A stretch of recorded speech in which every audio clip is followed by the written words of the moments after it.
নমস্কার। ও HSC result বোন pass করেই গেছে, তার জন্য ভীষণ খুশি সে।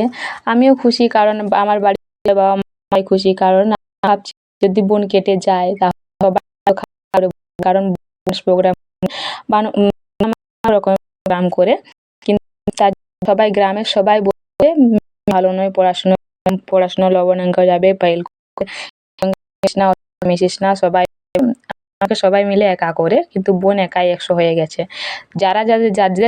যাদের বাড়ির লোক এরকম খারাপ খারাপ কথা বলতো, তাদের বাড়ির সবাই সবকটা ছেলে মেয়ে ফেল করেছে, কিন্তু আমার বোন পাস করে গেছে। পাস করেছে ভগবানের আশীর্বাদে। কিন্তু বোন তো খুশি পাস করেছে, তার জন্য কিসের জন্য বড় যা তাকে ডিএসএলআর ক্যামেরা দিবে বলে করে কিনে দিয়েছিল। পাস করলে ডিএসএলআর ক্যামেরা দিবে। সে বলে আমি পরীক্ষার হলে বসে করে আমি ভাবছিলাম জামাইদা আমাকে ক্যামেরা কিনে দেবে বলে করে, তার জন্য আমি ওটা ভেবে ভেবে আমি পড়াশোনা করেছি। ওকে বন্ধুরা, বাই বাই। আজকের মতন